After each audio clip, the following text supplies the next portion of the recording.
بسم اللہ الرحمن الرحیم۔ السلام علیکم۔ درود و سلام ہو محمد و آل محمد پر۔ بعثت خبرنامہ میں خوش آمدید۔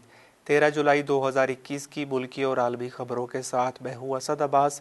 سب سے پہلے نظر ڈالیں گے آج کی اہم خبروں پر۔ وزیر خارجہ شاہ محمود قریشی نے کہا ہے کہ افغانستان میں حالات خراب ہوتے ہیں تو مزید افغان پناہ گزینوں کو رکھنے کے متحمل نہیں ہو سکتے۔ چیف جسٹس پاکستان گلزار احمد نے کہا ہے کہ سیاسی بھرتیوں کی وجہ سے ریلوے میں ہر طرف گڑبڑ ہے۔ یورپین کمیشن کے مطابق پاکستان اور ایران کو 2 کروڑ 20 لاکھ یورو کی امداد دی جائے گی، جبکہ پاکستان کو 70 لاکھ یورو کی امداد غیر سرکاری تنظیموں کے ذریعے دی جائے گی جو افغان مہاجرین میزبان کمیونٹیز کے لیے کام کر رہی ہیں۔ کینیڈا میں 160 معصوم بچوں کی ایک اور اجتماعی قبر کا انکشاف ہوا ہے۔ کابل حکومت کی تردید کے جواب میں طالبان نے صوبہ قندوز میں امریکہ کی جانب سے افغان فضائیہ کو دیے گئے 2 ہیلی کاپٹرز کو تباہ کرنے کی ویڈیو سوشل میڈیا پر جاری کر دی ہے۔ عراقی رضاکار فورس حشد الشعبی نے داعش دہشت گردوں کی بڑی سازش ناکام بنا دی۔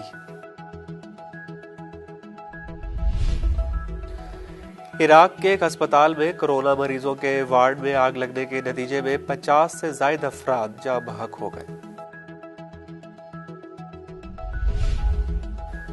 ترک صدر طیب ایردوان نے اسرائیلی حمل الصب اسحاق ہرزوگ کو ٹیلی فون کیا اور عہدہ سنبھالنے پر مبارکباد دی۔ غرب اردن میں فلسطینی اتھارٹی کے سربراہ محمود عباس کے خلاف مظاہرہ کیا گیا۔ اور طالبان نے ترکی کو خبردار کرتے ہوئے کہا ہے کہ اگر ترک افواج نے افغانستان نہ چھوڑا تو ان کے خلاف بھی کارروائی ہوگی۔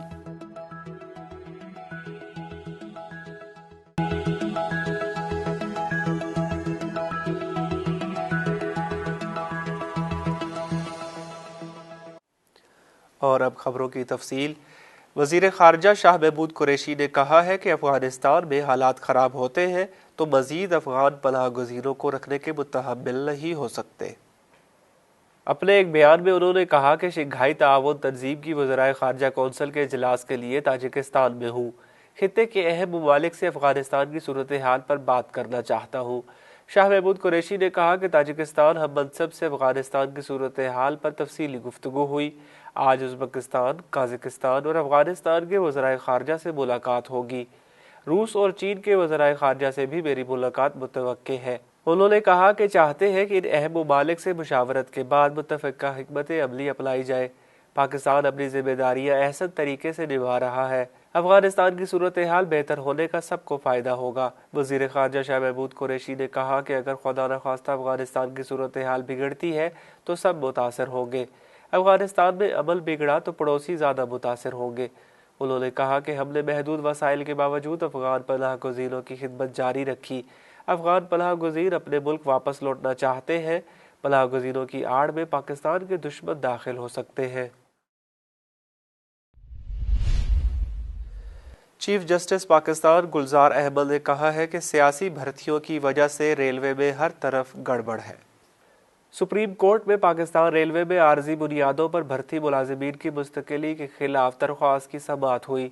عدالت نے مستقل ہونے والے 80 ملازمین سے متعلق سروسز ٹریبونل کا فیصلہ معطل کر دیا اور ملازمین کی مستقلی کے خلاف ریلوے کی درخواست باقاعدہ سماعت کے لیے منظور کر لی۔ وکیل ریلوے نے کہا کہ ملازمین 2013 میں بھرتی ہوئے جو ریلوے پالیسی 2012 کے معیار پر نہیں اترتے۔ چیف جسٹس گلزار احمد نے ریمارکس دیے کہ عارضی بھرتیاں سیاسی بنیادوں پر کی جاتی ہیں۔ ریلوے حکام کے غیر پیشہ ورانہ رویے کی وجہ سے آج پاکستان ریلوے کا یہ حال ہے۔ سیاسی بھرتیوں کی وجہ سے ریلوے میں ہر طرف گڑبڑ ہے۔ عارضی بھرتی ہونے والے ملازمین گھروں میں بیٹھ کر تنخواہیں لیتے ہیں۔ ریلوے میں اسی وجہ سے تو اتنے حادثات ہوتے ہیں۔ جسٹس اعجاز الاحسن نے کہا کہ ریلوے حکام سیاسی بھرتیاں کر کے پھر انہیں مستقل کرنے کے لیے سیاسی بنیادوں پر پالیسی نکالتے ہیں۔ ریلوے ایک حکومتی ادارہ ہے تو پھر بھرتیاں سیاسی بنیادوں پر کیوں کی جاتی ہے؟ ریلوے کی 80% آمدن تنخواہوں اور پینشن میں چلی جاتی ہے۔ ریلوے کا کوئی نظام نہیں، ملازمین تنخواہ لے کر گھر آ جاتے ہیں، عارضی بھرتیاں کر جاتے ہیں جو بعد میں ریلوے کے گلے پڑ جاتی ہیں۔ یورپین کمیشن کے مطابق پاکستان اور ایران کو 2 کروڑ 20 لاکھ یورو کی امداد دی جائے گی، جبکہ پاکستان کو 70 لاکھ یورو کی امداد غیر سرکاری تنظیموں کے ذریعے دی جائے گی جو افغان مہاجرین میزبان کمیونٹیز کے لیے کام کر رہی ہے۔ ایران کو صحت، تعلیم، کورونا سے بچاؤ اور افغان مہاجرین کے لیے امداد دی جائے گی۔ ایران اور پاکستان دونوں کو ایک بار پھر قدرتی آفات سے خطرہ ہے۔ امداد تنازعات، نقل مکانی، کووڈ-19، غذائی قلت اور قدرتی آفات سے متاثرہ پاکستانی اور افغانیوں کے لیے ہوگی۔ پاکستان دنیا کے ان ممالک کی فہرست میں شامل ہے جو سیلاب، خشک سالی، ہیٹ ویوز اور زلزلے جیسی متعدد آفات کا سامنا کرتا ہے۔ واضح رہے کہ سیلاب اور خشک سالی سے متعدد مرتبہ سندھ اور بلوچستان کے صوبے متاثر ہوئے ہیں، جبکہ ٹوٹل فنڈز کا تقریباً 60% صحت سے متعلق ہنگامی صورتحال سے نمٹنے کے لیے مختص کیا گیا ہے۔ 1 کروڑ 50 لاکھ یورو کی گرانٹ ایران میں کام کرنے والی انسانی حقوق کی تنظیموں کو فراہم کی جائے گی تاکہ وہ ملک میں سب سے زیادہ متاثرہ ایرانیوں اور افغان باشندوں کی مدد کرے۔ فنڈز کا ایک حصہ کرونا وائرس سے متعلق طبی شعبہ میں ضروری آلات کے لیے خرچ کیا جائے گا۔ کینیڈا میں 160 معصوم بچوں کی ایک اور اجتماعی قبر کا انکشاف ہوا ہے۔ غیر ملکی خبر رساں ادارے کی رپورٹ کے مطابق کینیڈا کے شہر برٹش کولمبیا میں مقامی باشندوں کی اپنی نوعیت کی یہ چوتھی قبر ہے جہاں 160 معصوم بچوں کی باقیات ملی ہیں۔ غیر ملکی نیوز چینل نے انکشاف کیا ہے کہ ان معصوم بچوں کی باقیات جزیرہ کاپر کے ایک علاقے سے ملی ہے جہاں 1890 سے 1970 کے درمیانی عرصے میں اسکول واقع تھا۔ مقامی قبیلے پیلاکٹ نے اس اجتماعی قبر کے دریافت کیے جانے سے متعلق خبر کی تصدیق کی ہے۔ مذکورہ قبیلے کا کہنا ہے کہ اس سے قبل کی خبر میڈیا پر نہیں لائی گئی تھی۔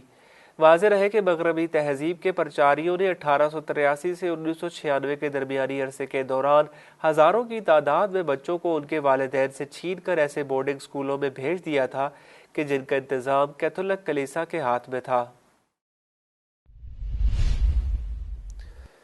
کابل حکومت کی تردید کے جواب میں طالبان نے صوبہ قندوز میں امریکہ کی جانب سے افغان فضائیہ کو دیے گئے 2 ہیلی کاپٹرز کو تباہ کرنے کی ویڈیو سوشل میڈیا پر جاری کر دی ہے۔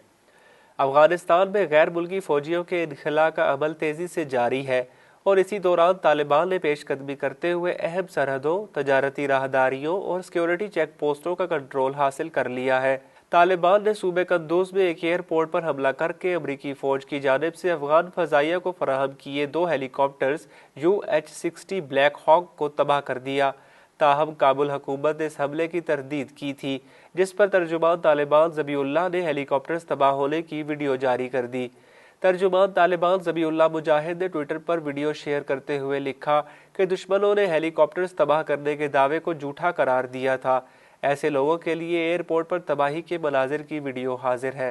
دوسری جانب طالبان ترجمان کی جانب سے افغانستان میں سرگرم طالبان جنگجوؤں کے ترجمان ڈاکٹر نعیم کا بیان بھی شیئر کیا گیا ہے جس میں ان جھوٹی افواہوں، تصاویر اور ویڈیوز کی تردید کی گئی ہے جس میں طالبان کو حملہ آور بنا کر پیش کرنے کی کوشش کی گئی ہے۔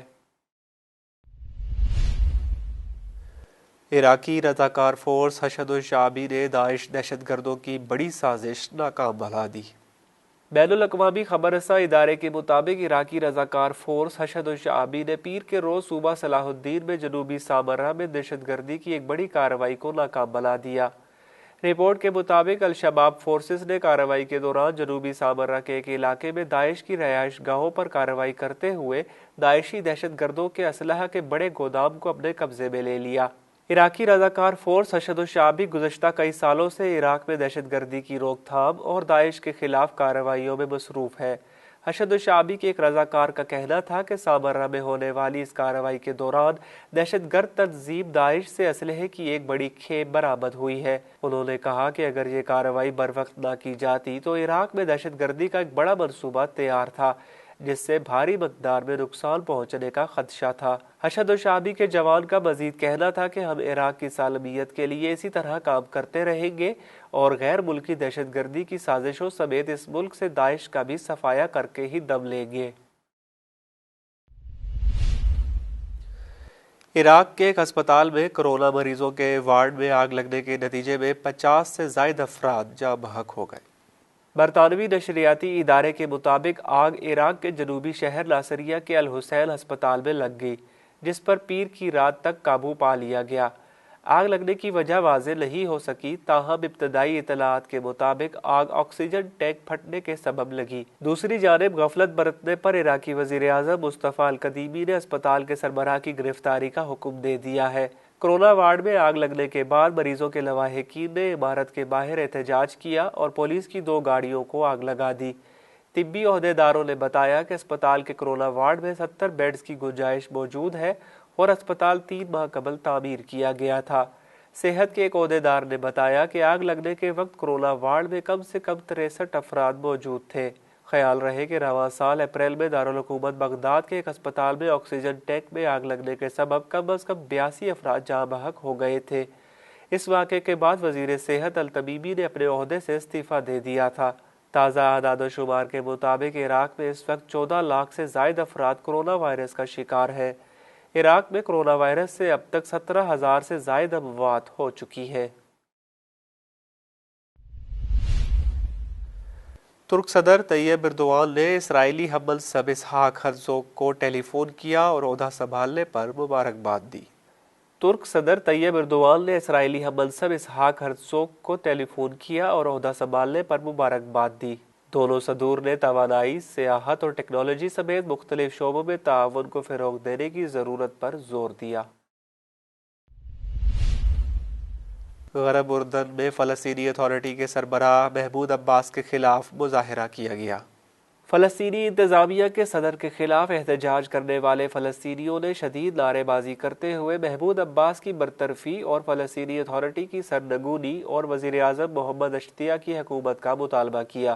مظاہرین نے فلک شگاف نعرے لگاتے ہوئے سیاسی مخالفین کے ساتھ فلسطینی اتھارٹی کے سیکیورٹی اہلکاروں کے رویے اور اسی طرح غاصب صہیونی حکومت کے ساتھ ان کے سیکیورٹی تعاون کی شدید مذمت کی۔ مظاہرین نے فلسطینی انتظامیہ کے سیکیورٹی اہلکاروں کے ہاتھوں سرگرم سیاسی اور سماجی کارکن نزار بنات کے قتل کی بھی مذمت کی۔ 43 سالہ نزار بنات ایک ایسے سیاسی اور سماجی کارکن تھے جو سوشل میڈیا پر ہمیشہ فلسطینی اتھارٹی اور بذات خود محمود عباس پر شدید تنقید کرتے رہے۔ نزار بنات تقریباً 2 ہفتے قبل فلسطینی اتھارٹی کے سیکیورٹی اہلکاروں کے ہاتھوں اپنی گرفتاری کے چند گھنٹے بعد قتل کر دیے گئے۔ نزار بنات کے قتل کی خبر منظر عام پر آنے کے بعد رام اللہ میں فلسطینیوں کی جانب سے مسلسل احتجاج کیا جا رہا ہے اور یہ مظاہرین نزار بنات کے قتل کے حقائق سامنے لانے کا مطالبہ کر رہے ہیں۔ دوسری جانب غاصب صہیونی حکومت نے فلسطینی شہداء کے اہل خانہ کو فلسطینی اتھارٹی کی جانب سے مالی امداد کیے جانے کے بہانے اس اتھارٹی کے اثاثے منجمد کر دیے ہیں۔